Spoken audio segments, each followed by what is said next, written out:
Amigos e amigas que acompanham o canal do Luiz Ademar, grande abraço a todos. Terminou ontem, segunda-feira, 21 de abril, a quinta rodada do Brasileirão. E terminou com um erro de arbitragem grotesco, de VAR, de arbitragem. O pênalti dado para o Bahia na vitória por 1-0 contra o Ceará, depois dos 50 do segundo tempo, foi um absurdo. Um absurdo. Absurdo também foi o pênalti não marcado a favor do Grêmio, no empate de Grêmio e Inter, 1-1 no sábado. Absurdo também foi o pênalti dado para o Santos e o pênalti não dado para o São Paulo, no clássico que São Paulo venceu o Santos por 2-1. A arbitragem está falindo o futebol brasileiro. O comando da CBF, com o presidente incompetente, está falindo o futebol brasileiro. Todas as comissões, ninguém consegue padronizar nem nada, o VAR é um horror. Um horror. Enfim, o futebol brasileiro, em relação à arbitragem, está afundando. Está afundando e a gente não vê um caminho. Não vê um caminho. Se nem a seleção brasileira tem treinador, qual que é o caminho do futebol brasileiro? Mas, enfim, vamos indo, falando que após a quinta rodada, nós temos um novo líder isolado. Até as 4 primeiras rodadas, Palmeiras e Flamengo vieram ali.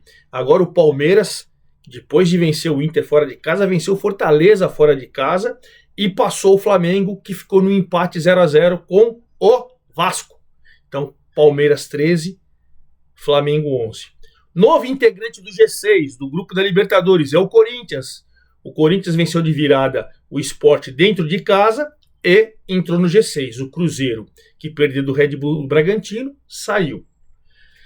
Na zona do rebaixamento, quem entrou foi o Santos, com a derrota para o São Paulo. O Santos, que ainda está sem treinador depois de perder o Caixinha, demitiu o Caixinha, o Santos foi para a zona do rebaixamento. O Bahia, com a vitória em cima do Ceará, com um pênalti esquisito, o Bahia saiu. Enfim, tem novidades aí no G6, do 7º ao 12º na zona da Sul-Americana, lá embaixo na zona do rebaixamento. Só não tem novidades nas brigas pela artilharia do campeonato. Rascaeta, 4 gols, continua com 4 gols, 0-0 com o Vasco do Verratti, que tem 4 gols também. Pedro Raul, Ceará perdeu, também tem 4 gols. E com 3 ali próximo, o Ferreirinha do São Paulo, que tem marcado gols, hein? O Caio Jorge do Cruzeiro e o Reinaldo, o King Naldo, lateral do Mirassol. Vamos falar sobre tudo isso. Antes de mais nada, convido vocês a fazerem inscrição aqui no canal do Luiz Ademar, ativarem o sininho, cada novo vídeo você vai ser avisado, dê seu like, dê sua opinião, faça sua pergunta, dê sua informação, me ajude a fazer o canal do Luiz Ademar, naquela mesma troca de ideias que a gente faz em todas as minhas redes sociais, Luiz com Z, Luiz Ademar JR, certo? Vamos começar então, claro, pelo líder agora, líder sozinho, isolado, Palmeiras. Vinha dividindo com o Flamengo por número de pontos, mas o Flamengo nos critérios ficava na frente.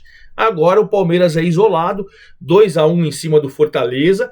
O Fortaleza estava invicto dentro de casa, ó, desde o ano passado. E perdeu para o Palmeiras. O Palmeiras que tinha ido na rodada passada também, o Inter era o único invicto no futebol brasileiro, dos times da Série A.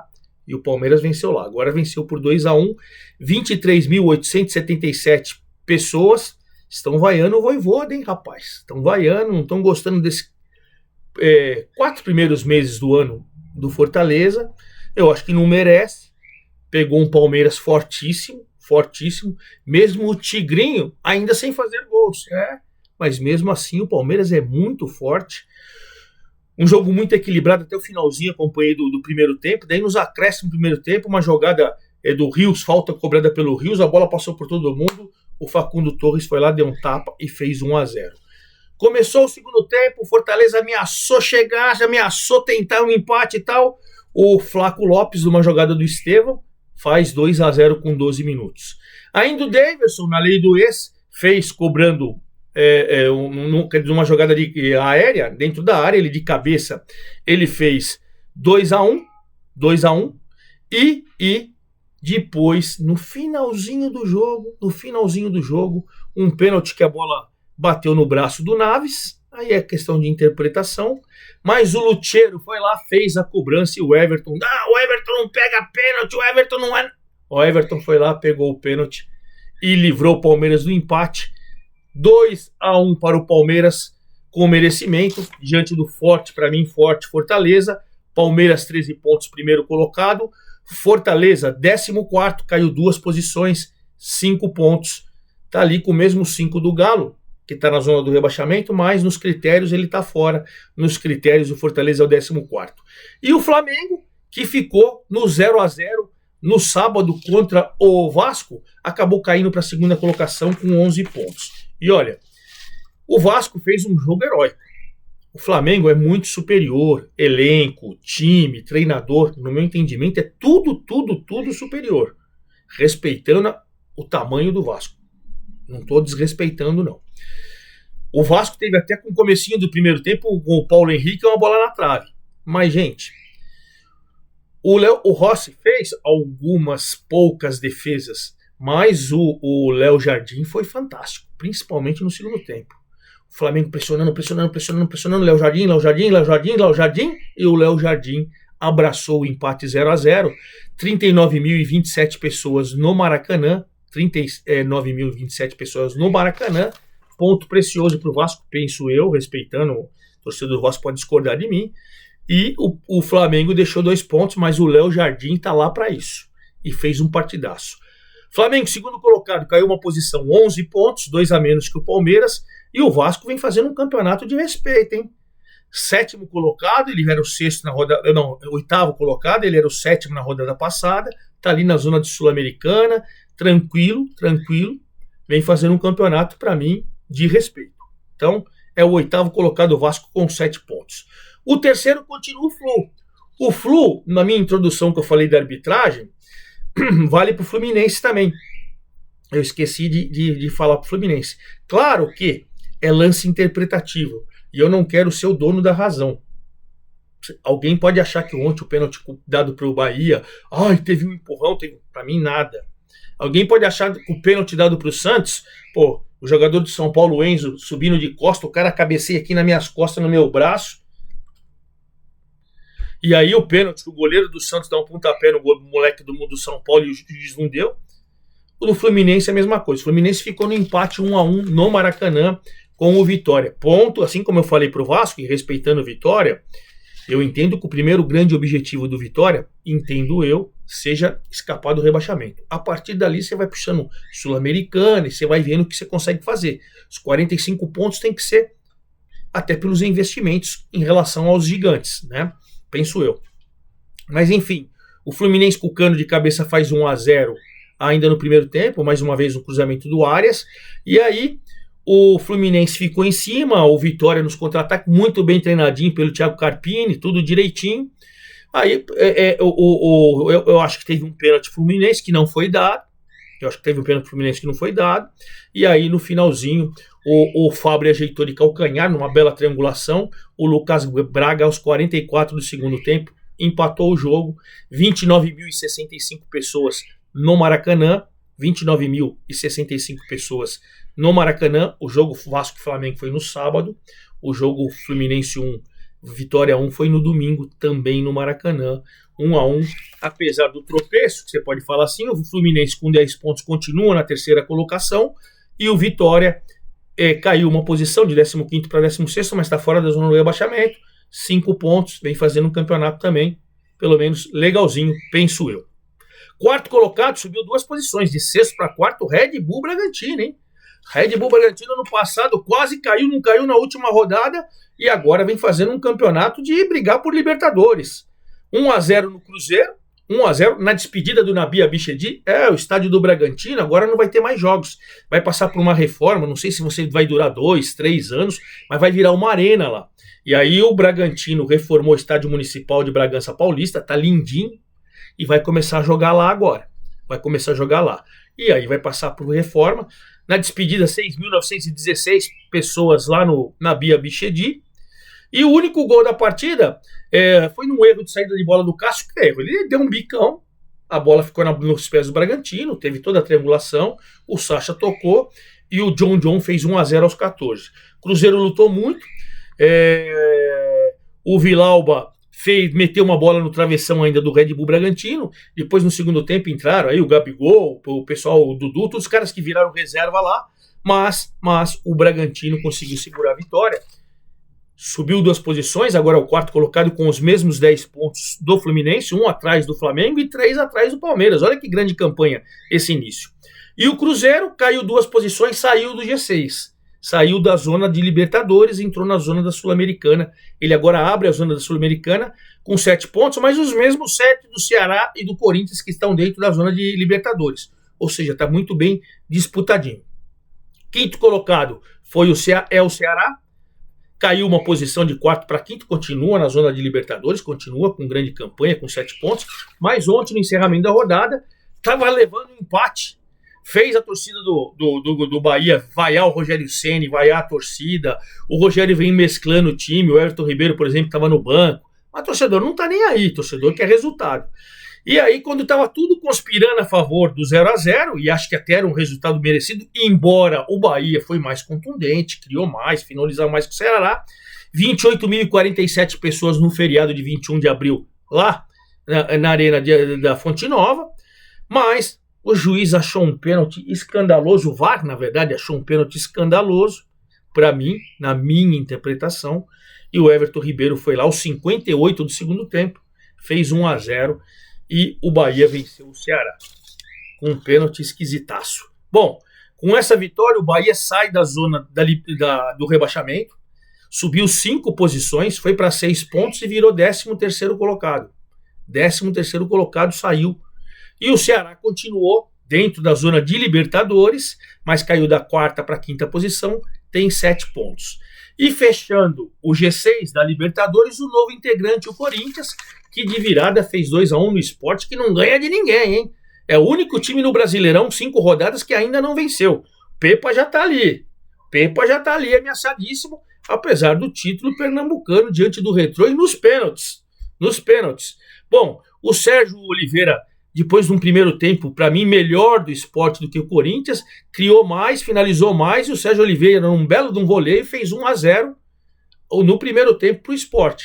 Veio o segundo tempo, aí o Corinthians foi para dentro. O Orlando Ribeiro, que é o técnico do Sub-20, foi o treinador do Corinthians, porque o Corinthians ainda não tem treinador. Hoje, que eu estou gravando o vídeo, terça-feira, dia 22, o Tite falou não. Falou que está com um problema de saúde, um problema mental, ele precisa dar uma afastada do futebol. Estava tudo conspirando a favor do Tite assumir, né? Do Tite, já que o Ramon Dias foi demitido, mas o Tite disse não. E agora vamos ver se o Dorival, que tinha ficado em cima do muro, vai aceitar ou não, ou o que o Corinthians vai fazer. O certo é que no segundo tempo, logo com 13 segundos, na primeira ataque do Corinthians, o Memphis foi lá e fez o gol, né? Numa bola cruzada, o Memphis foi lá e fez o gol.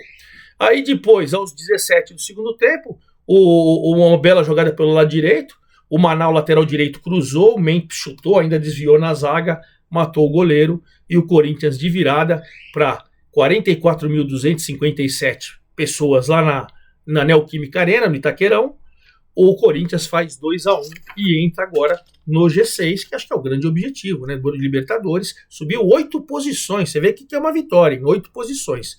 E o Sport continua lanterninha com um ponto. Se ganhar 2, ainda pode ser que saia da zona do rebaixamento, mas tem que ganhar 2 seguidas, até agora não ganhou nenhuma, é uma pena. Aí vamos para a zona da Sul-Americana, que é do 7º ao 12º. O Cruzeiro, falei para vocês que perdeu do Bragantino, abre a 7ª colocação com 7 pontos. O Vasco, que empatou com o Flamengo, 8º colocado, com 7 pontos. E o Juventude, que ficou no empate 2-2 com o Mirassol, um belo jogo no domingo pela manhã, domingo de Páscoa pela manhã, foi a 7 pontos, caiu uma posição, ele caiu de 8º para 9º, mas está ali na zona Sul-Americana, acho que é uma campanha muito boa, muito boa. O que a gente pode falar do Juventude é que o Enio, com uma bela jogada, bom jogador o Enio, mete um gol aos 23 minutos, faz 1-0, jogada dele individual, muito bonita. Depois de um erro de saída de bola ali do Mirassol, o Edson Carioca meteu a bola para o Yuri Castilho, que empatou aos 33, 10 minutos depois empatou. Aí veio o segundo tempo, um golaço do Batalha, um golaço de um passe, uma bela jogada também, dois times bem treinados. Eu gosto muito do trabalho dos dois treinadores, né? Tô até pegando aqui para me tá faltando o treinador Fábio Matias, desculpa a torcida da Juventude, fui até buscar um belo trabalho do Fábio Matias. O Batalha fez ainda no primeiro tempo, finalzinho, 46, 1-1. Aí veio o segundo tempo, numa bola que bateu no braço, também a interpretação ali dá para você interpretar que foi pênalti, embora eu acho que alguns pênaltis, enfim, é critério, né? Mas assim, dá para você interpretar que foi pênalti, mas você também pode interpretar que não foi, porque essas bolas que batem no braço, a gente nunca fica se o cara vai levar o braço, se a bola bateu. Antigamente era tão mais fácil, né? Intenção ou não intenção? O cara fez para ter intenção? Não, a bola bateu nele, não tinha intenção? Enfim, era mais fácil. Mas complicam. Aí, pênalti no segundo tempo aos 26, o Reinaldo foi lá, cobrou, deixou tudo igual, 2-2. E aí, o Reinaldo foi a 3 gols, é um dos vice-artilheiros do campeonato. E o Juventude, com 7, caiu uma posição, mas está ali na nona colocação dentro da zona de Sul-Americana, maravilha. E o Mirassol, com 6, também está na zona de Sul-Americana, na 11ª colocação. Caiu 2 posições, de nono para 11º, mas assim como o Juventude, eu entendo também que eles têm que pensar nos 45 pontos primeiro, depois você vai ver no que dá. E se estão na zona de Sul-Americana, parabéns aos dois. Aí quem entrou na zona da Sul-Americana foi o São Paulo. O São Paulo agora é o 10º colocado, também com 7 pontos do Cruzeiro, do Vasco, do Juventude, mas nos critérios o São Paulo é o 10º. São Paulo que ganhou o clássico do Santos por 2-1 com merecimento.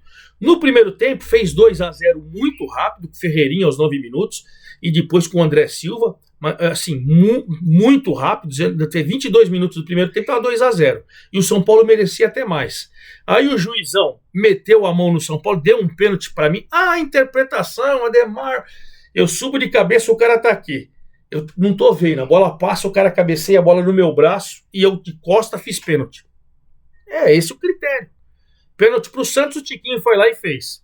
No segundo tempo, o Santos foi melhor que São Paulo, foi melhor. O Rafael fez uma defesa fantástica no fim do jogo, mas o São Paulo foi prejudicado de novo num pênalti claríssimo, em cima do Matheus Alves, o goleiro com o pezão alto, meteu um pezão no joelho dele e o louco que estava no VAR ficou gritando: não, bola, bola! O que a gente vai falar?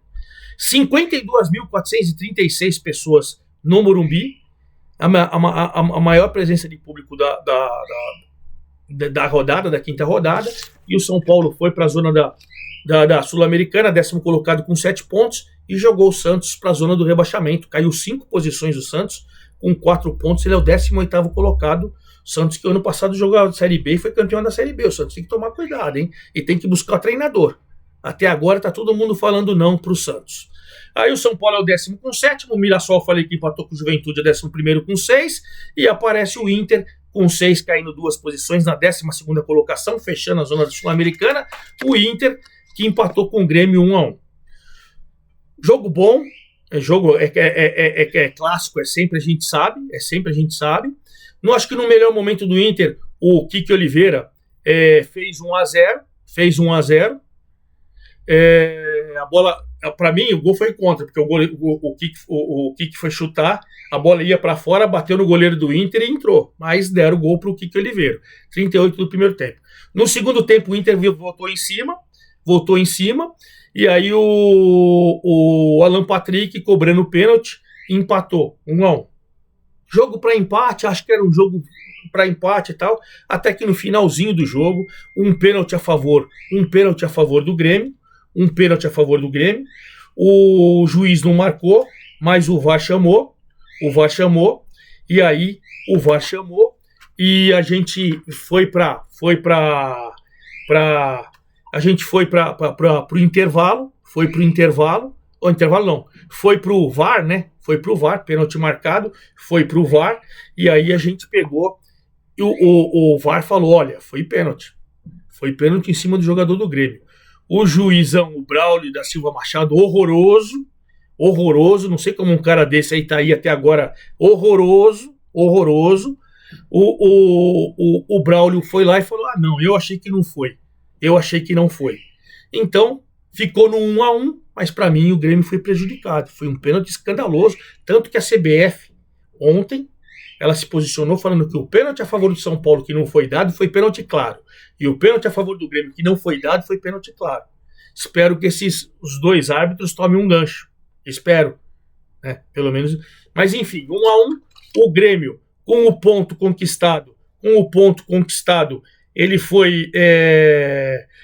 deixa eu ver a posição do Grêmio, continua na zona do rebaixamento, caiu 2 posições, é o 19º com 4, os 4 do Santos, mas nos critérios ele está na zona do rebaixamento, e o Internacional, com um ponto conquistado, caiu 2 posições, é o 12º, mas está na zona da Sul-Americana.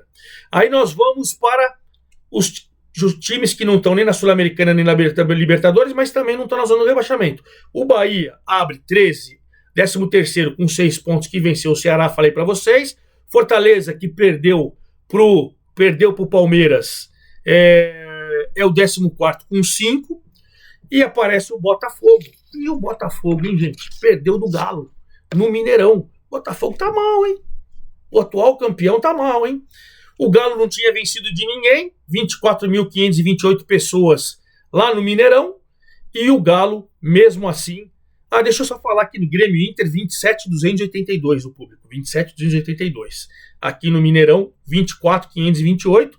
O Galo foi melhor para mim. Foi melhor. Jogo lá e cá e tal. Aí começa o segundo tempo, cobrança de escanteio do menino que tinha entrado no intervalo. O Coelho vai lá e faz 1-0 aos 4 minutos.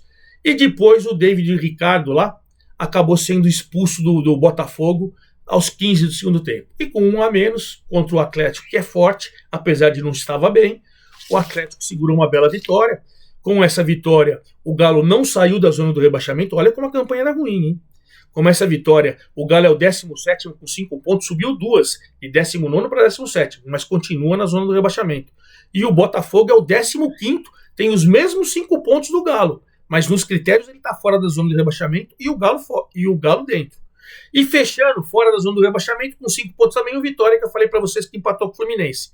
Aí nós temos o Galo, que venceu, mas está na zona do rebaixamento com 5 pontos, o Santos, que perdeu de São Paulo na zona do rebaixamento com 4, o Grêmio, que empatou com o Inter na zona do rebaixamento com 4, o Sport, que ainda não ganhou de ninguém, perdeu do Corinthians, o 20º com 1 ponto. Aí, nos artilheiros, Rascaeta, Verratti e Pedro Raul, Rascaeta Flamengo, Verratti Vasco, Pedro Raul do Ceará, ninguém fez gols, continuou com 4, Ferreirinha do São Paulo tem 3, o Caio Jorge do Cruzeiro não fez, tem 3, e o Reinaldo do Mirassol fez gol também e tem 3. Então, esses são os artilheiros. E vamos encerrar o nosso grupo, o nosso vídeo, como a gente faz sempre, né? Falando da próxima rodada, que vai ser só... Deixa eu pegar aqui. A próxima rodada vai ser só... a próxima rodada vai ser apenas no próximo final de semana. Por que vai ser apenas no próximo final de semana? Deixa eu pegar aqui que tá meio bagunçado. Porque vai ter no meio de semana agora Sul-Americana e Libertadores. Então nós não temos jogos agora. A gente teve 2 rodadas seguidas, meio de semana e final de semana. Agora nesse meio de semana, Sul-Americana e Libertadores. No outro meio de semana, Copa do Brasil. Então a gente só vai ter no final de semana. Então a 6ª rodada do Brasileirão vai começar no sábado, 16 horas, no Beira-Rio, Inter e Juventude, duelo gaúcho. 26 de abril, 16 horas, sábado, Inter e Juventude. 18h30 em Mirassol e Atlético Mineiro. 18h30 em Fortaleza, Ceará e São Paulo. E 20 horas do próximo sábado, Sport e Fortaleza em Recife. Sport e Fortaleza em Recife, na Ilha do Retiro. E 21 horas, lá no tapetinho do Newton Santos, o Botafogo encara o Fluminense. Será que vai ser no tapetinho ou será que o Botafogo leva para o Maracanã? Geralmente ele faz no tapetinho, né? Então o clássico carioca fecha a rodada de sábado, a 6ª do Brasileirão. No domingo, 16 horas, olha que jogão, Flamengo e Corinthians. 2 times que estão no G6. Sensacional no Maracanã. 18h30, Palmeiras e Bahia. Palmeiras defendendo a liderança em casa contra o Bahia. 18h30, Cruzeiro e Vasco. Os 2 estão na zona de Sul-Americana. 18h30 do domingo, Vitória e Grêmio. Vitória próximo da zona do rebaixamento e o Grêmio dentro. Um duelo mais desesperador. E 20h30, o Santos, zona de rebaixamento, num duelo paulista contra o Red Bull Bragantino na zona de Libertadores. 20h30 do domingo, esse jogo encerra a rodada. Vou acompanhar tudo isso e, claro, venho depois contando para vocês na próxima segunda, já que não temos jogos na segunda. É isso aí, forte abraço a todos, até lá!